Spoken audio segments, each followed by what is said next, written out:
एक घर के सामने मिकी म्यूजिक सुनते हुए सिगरेट पी रहा है। जब उसका हेडफोन काम करना बंद कर देता है तो वह आराम से बैठ जाता है और बैटरी बदलता है ताकि वह फिर से म्यूजिक सुन सके। वह घर के अंदर भी चेक करने का फैसला करता है। तभी उसका दोस्त बेन अचानक बाहर आता है और उसे भागने के लिए कहता है। घर से गुर्राने की आवाजें आती हैं और बेन भी भागने से पहले कुछ गोलियां चलाता है। पता चलता है कि वह जॉम्बी था, इसलिए अब बेन और मिकी बिना किसी मंजिल के इधर उधर घूमते रहते हैं। वे दोनों पहले बेसबॉल खिलाड़ी थे और बेन बैट से जॉम्बी को मारने में बहुत अच्छा है। हालांकि मिकी को अभी तक लड़ने की आदत नहीं हुई है। जब भी उन्हें जरूरत का सामान मिलता है वे उसे ले लेते हैं और किसी भी ऐसी जगह पर आराम करते हैं जो सुरक्षित लगती है। बस जिंदगी को समझने की कोशिश करते हैं।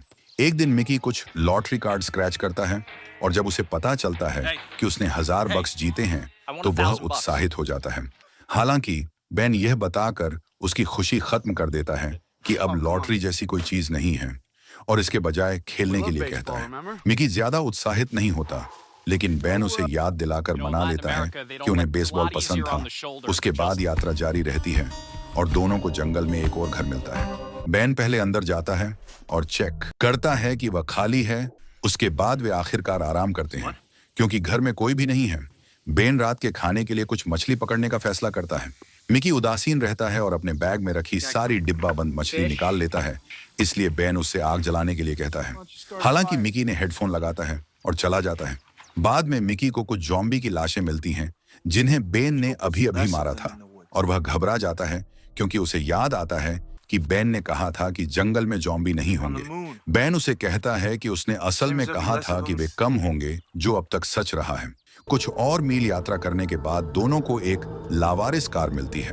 बेन दरवाजा खोलता है और एक जॉम्बी बाहर आता है तो वह जल्दी से उसके सिर में गोली मार देता है। फिर वह कार में बैठता है और भयानक बदबू से परेशान हो जाता है। किस्मत से कार अभी भी काम करती है, इसलिए वे उसका इस्तेमाल करके आगे बढ़ते हैं। अब वे आगे की यात्रा के लिए इसका उपयोग करते हैं और नज़ारे का आनंद ले सकते हैं। हालांकि रेडियो काम नहीं करता। एक दोपहर मिकी को एक लड़की याद आती है जिसे वह डेट करता था और वह बेन को उसके घर जाने के लिए मना लेता है।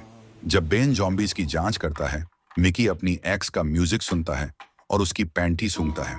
वे आखिरकार वह पैंटी और उसका परफ्यूम ले लेता है। गैरेज में बेन कुछ उपयोगी औजार और एक जोड़ी वॉकी टॉकी पाता है।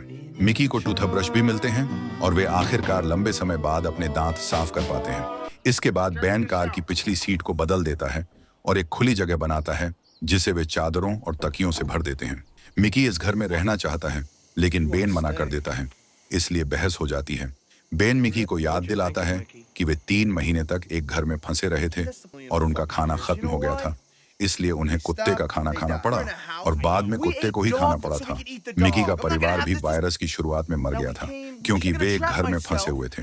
जब मिकी जोर देता है कि उन्हें वहीं रहना चाहिए तो बेन चिल्लाता है। उनका घूमना जारी रहता है और मिकी अपना ज्यादातर समय अपने हेडफोन लगाकर की असलियत से बचने की कोशिश में बिताता है। जब उन्हें गायों से भरा एक खेत मिलता है तो बेन उन्हें सहलाने के लिए रुकता है। कुछ समय बाद बेन मिकी से पूछता है कि क्या वह बेसबॉल खेलना चाहता है, लेकिन म्यूजिक की वजह से मिकी उसे सुन नहीं पाता। बेन उसे पीछे से चौंक आकर जॉम्बी होने का नाटक करके प्रैंक करता है और मिकी घबरा जाता है। तो बेन बताता है कि हेडफोन से उसकी मौत हो जाएगी। फिर मिकी वॉकी टॉकी की बैटरी बदलता है और बेन को एक देता है ताकि वे उनकी रेंज टेस्ट कर सकें। डिवाइस ठीक काम कर रहे हैं और जब दोनों मजाक कर रहे होते हैं तो उन्हें गलती से बचे हुए लोगों के दूसरे ग्रुप का सिग्नल मिल जाता है। एनी नाम की एक औरत और फ्रैंक नाम का एक लड़का एक कैंप के बारे में बात करते हैं जिसमें वे किराने का सामान खरीदने और फिल्में भी देखते हैं। थोड़ी हिचकिचाहट के बाद मिकी उनसे कांटेक्ट करता है और पूछता है कि क्या वह और बेन कैंप में शामिल हो सकते हैं और मदद करने के लिए कड़ी मेहनत करने का वादा करता है। हालांकि उसे बताया जाता है कि कैंप में कोई खाली जगह नहीं है और उसे उन्हें ढूंढने की कोशिश नहीं करनी चाहिए। फ्रैंक भी उससे उनकी फ्रीक्वेंसी से दूर रहने के लिए कहता है और फोन काट देता है। मिकी उनसे मदद की गुहार लगाता रहता है, लेकिन कोई फायदा नहीं होता। बेन को इससे कोई फर्क नहीं पड़ता और आखिरकार मिकी गुस्सा हो जाता है। वह इस सिचुएशन के बारे में बड़बड़ाता है, कहता है कि वह अजीब जगहों पर सोने, गुजारे के लिए शिकार करने और बेन की बदबू से परेशान हो गया है।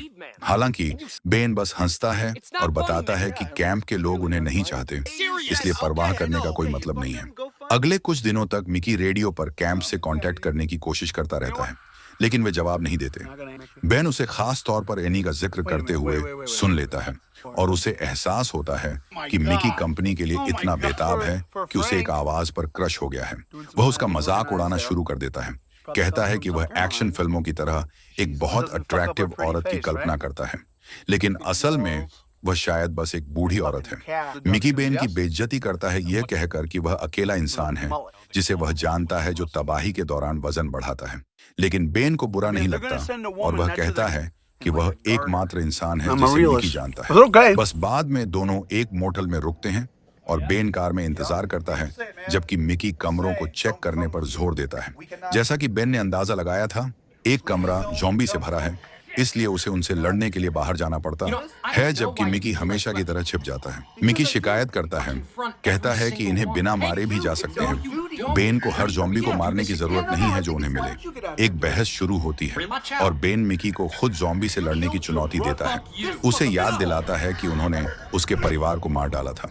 क्योंकि मिकी अभी भी डरा हुआ है और हिलता नहीं है, इसीलिए बेन को सारा काम फिर से करना पड़ता है। जंगल में बेन को एक झरना मिलता है और वह खुशी से चिल्लाता है क्योंकि वह आखिरकार स्नान कर सकता है। मिकी कार में सो रहा है और अचानक खिड़की पर एक ज़ॉम्बी के दिखने से चौंक कर जाग जाता है। पहले तो वह मदद के लिए चिल्लाता है और वॉकी टॉकी पकड़ लेता है, इस उम्मीद में कि वह बेन से संपर्क कर सके। हालांकि वह देखता है कि ज़ॉम्बी एक बहुत ही आकर्षक महिला है जो खिड़की से अपनी छाती दबा रही है, इसलिए मिकी अपने हाथ से शरारत करने का फैसला करता है। जब वह अपने चरम पर पहुंचने वाला होता है तो ज़ॉम्बी का दिमाग एक गोली से उड़ जाता है। पता चलता है कि बेन वापस आ गया है और जब वह देखता है कि मिकी क्या कर रहा है तो वह पागलों की तरह हंसने लगता है और चला जाता है। वह अपने दोस्त को कुछ प्राइवेसी देना चाहता है। जैसे जैसे सफर आगे बढ़ता है, दोनों को जंगल में रैंडम घर मिलते रहते हैं, लेकिन वे हमेशा खाली रहते हैं। उन्हें कार छोड़नी पड़ती है क्योंकि उसका पेट्रोल खत्म हो जाता है। एक दिन उन्हें एक बिल्डिंग मिलती है जिसमें एक बहुत अच्छा बेडरूम है, तो मिकी अनाउंस करता है कि वे रात वहीं रुक रहे हैं क्योंकि वह असली बिस्तर पर सोना चाहता है और कहता है मना मत करना। फिर वह बैग खोलना शुरू करता है और देखता है कि उसके हेडफोन गायब हैं। मिकी बाहर भागता है और देखता है कि बेन म्यूजिक सुनते हुए तीर बना रहा है। जब मिकी अपना हेडफोन वापस मांगता है तो बेन उसे यह कहते हुए देने से मना कर देता है कि अगर मिकी ऐसे कमरे में सोना चाहता है जहां से बचने का ज्यादा चांस नहीं है तो उसका ध्यान नहीं भटका सकता। बेन उन दोनों के लिए लड़ते लड़ते थक गया है। वह चाहता है कि मिकी को पता चले कि यहाँ हेडफोन लगाकर सोना कितना कितना रिस्की है, लेकिन मिकी एक बच्चे की तरह मुंह बनाता है और विरोध में तीर जमीन पर फेंक देता है। डिनर के दौरान बेन मिकी को ज़ॉम्बी लड़की के साथ कार में जो हुआ उसके लिए चिढ़ाता है, लेकिन मिकी उसे अनदेखा करता है और बेडरूम में चला जाता है। वह एक बार फिर वॉकी टॉकी आजमाता है और उसे हैरानी होती है कि एनी जवाब देती है। वह कहती है कि उससे बात करने पर उसे मुसीबत हो जाएगी और बताती है कि कैंप उतना अच्छा नहीं है जितना वह सोचता है। मिकी जोर देता है कि वह वैसे भी जाना चाहता है क्योंकि यह पेड़ पर सोने से बेहतर होगा। वह यह भी बताता है कि वह और बेन असल में एक दूसरे को नहीं जानते थे और जब यह हादसा हुआ तो हम बस टीम में साथ थे। एनी को लगता है कि मिकी बहुत ज्यादा रो रहा है और वह फोन काट देती है। इस बीच बेन म्यूजिक सुनता है और शराब पीते हुए लिविंग रूम में डांस करता है। अचानक उसे कुछ अजीब आवाजें सुनाई देती हैं और वह जांच करने जाता है। इस समस्या को सुलझाने के बाद वह देखता है कि मिकी अभी भी एक बच्चे की तरह सो रहा है और बेन इस बात से बहुत थक गया है, इसलिए वह एक प्रैंक करने का फैसला करता है और जंगल में जाता है जहां वह एक ज़ॉम्बी को देखता है जिसे उसने पहले पकड़ा था। बेन ज़ॉम्बी को मिकी के कमरे में घसीटता है और दरवाजा बंद करने से पहले उसे जगाने के लिए चिल्लाता है। मिकी मदद के लिए जोर जोर से चिल्लाता है, लेकिन बेन उसे बताता है कि उसे अपना बचाव करना सीखना होगा। बहुत कोशिश के बाद मिकी आखिरकार बैट से ज़ॉम्बी को मार देता है। बेन दरवाजा खोलता है और उस पर गर्व करता है, लेकिन मिकी गुस्से में अपने दोस्त पर कूद पड़ता है और जाने से पहले उसे कुछ बार घूंसा मारता है। जंगल में बेन देखता है कि मिकी की हालत खराब है। मिकी उसे एनी के साथ अपनी बातचीत के बारे में बताता है और बेन उसे घर वापस ले आता है। नहाने के बाद बेन बेसबॉल और कुछ मजेदार आवाजों से मिकी को खुश करने की कोशिश करता है। वह उसे यह भी याद दिलाता है कि एनी तो बस रेडियो पर एक आवाज थी। तब से मिकी ज्यादा ध्यान देने लगता है और मदद करता है। वह मछली पकड़ने जाता है और ज्यादा म्यूजिक नहीं सुनता। ताकि वह और बेन बातें कर सकें। जब उन्हें एक बगीचा मिलता है तो वे बहुत सारे सेब खाते हैं और उसके साथ बेसबॉल खेलते हैं। आखिरकार उन्हें 2 कारें मिलती हैं, इसलिए वे एक कार में पेट्रोल भरवाने की कोशिश करते हैं ताकि दूसरी में पेट्रोल भर सके। मिकी देखता है कि इंजन गर्म है, जिसका मतलब है कि ड्राइवर अभी भी आसपास ही होंगे। बेन हेलो चिल्लाता है, लेकिन कोई जवाब नहीं देता, इसलिए वह भी पेट्रोल भरने का फैसला करता है। अचानक जेरी पीछे से मिकी को चाकू से बंधक बना लेता है और जब वह कार की चाबियां मांगता है तो उसे और कहता है कि उसे एरिज़ोना जाना है। बेन अपनी बंदूक निकालता है और बताता है कि उसके पास चाबियां नहीं हैं। उसे यह भी नहीं लगता कि जेरी मिकी को चोट पहुंचाएगा। वह बताता है कि एरिज़ोना में शायद कुछ भी नहीं है और जेरी के पास ऐसा करने का कोई कारण नहीं है। जेरी उन लोगों के ग्रुप के बारे में चिल्लाना शुरू कर देता है। उन्होंने उसे बंदूक, गैस और खाने का वादा करके उससे सर्दियों में काम करवाया था, लेकिन उन्होंने अपना वादा नहीं निभाया। हालांकि वह यह बताने से मना कर देता है कि वे कौन थे।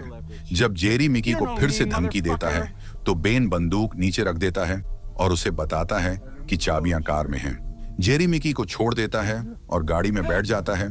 तब उसे पता है कि चाबियां बेन की जेब में हैं। गुस्से में जेरी उसे गाली देता है और भागने की कोशिश करता है, लेकिन बेन उसका पीछा करता है और उसे गोली मार देता है।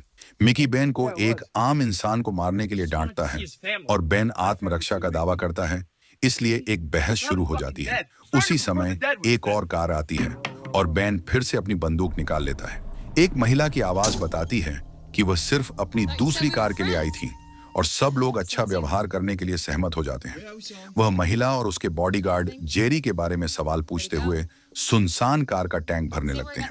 बेन उन्हें बताता है कि क्या हुआ था और वह महिला कहती है कि उन्होंने सही किया क्योंकि जेरी एक चोर था। जब अजनबी जाने वाले होते हैं तो मिकी आखिरकार आवाज पहचान लेता है और उसे एहसास होता है कि यह एनी है। वह बेन के पैर में गोली मारकर और मिकी को बात को आगे न बढ़ाने के लिए डांटकर जवाब देती है। वह बेन की चाबियां ले लेती है और उन्हें खेत के बीच में फेंक देती है ताकि वे उनका पीछा न कर सकें, और वह कहती है कि अगर वह उन्हें फिर से देखेगी तो वह उन दोनों को मार डालेगी। एनी और उसके बॉडीगार्ड के जाने के बाद मिकी चाबियां ढूंढता है, लेकिन कोई फायदा नहीं होता। बेन अपने घायल पैर की वजह से मदद नहीं कर पाता और उसे अभी आराम करने के लिए कहता है क्योंकि अंधेरा हो रहा है। आधी रात में लड़के एक अजीब आवाज से जाग जाते हैं। वे लाइट जलाते हैं और देखते हैं कि ज़ॉम्बी का एक झुंड उनकी कार की ओर आ रहा है। मिकी भागना चाहता है और कार से बाहर निकलना चाहता है, लेकिन बेन अपने पैरों की वजह से हिल नहीं पाता, इसलिए मिकी को वापस जाना पड़ता है। अगली सुबह लड़के अभी भी कार में फंसे हुए हैं क्योंकि ज़ॉम्बी ने उन्हें घेर रखा है। मिकी म्यूजिक सुनकर हालात से निपटने की कोशिश करता है, लेकिन यह शोर को दबाने के लिए काफी नहीं है। सनरूफ खोलता है और अपनी बंदूक चलाता है, लेकिन वह इतने ज़ॉम्बी को नहीं मार पाता कि वे डर जाएं और उसे जल्दी से सनरूफ बंद करना पड़ता है, इससे पहले कि वे ज़ॉम्बी अंदर आ जाएं। फिर मिकी जोर देता है कि उन्हें कार को हॉट वायर करना चाहिए, लेकिन बेन बताता है कि उन्होंने पहले ही कोशिश की है और फेल हो गए क्योंकि यह उतना आसान नहीं है उकसाया था। कई दिन बीत जाते हैं, लेकिन ज़ॉम्बी नहीं जाते, उनकी गोते हैं। आखिरकार दोनों तय करते हैं कि चूंकि मिकी की वजह से वे इस मुसीबत में फंसे हैं, इसलिए उसे बाहर जाकर चाबियां ढूंढनी चाहिए। एक बार बहादुर बनने का फैसला करके मिकी सनरूफ से कार से बाहर निकलता है और चाबियां खोजने के लिए खेत में जाता है। अगले कुछ पलों के लिए बेन सिवाय सिगरेट पीने और अब एक गाड़ी में फंसा हुआ है। आखिरकार वह इस तरह जीने से थक जाता है और तय करता है कि अब फिर से बाहर जिंदा रहने की कोशिश करने का समय आ गया है।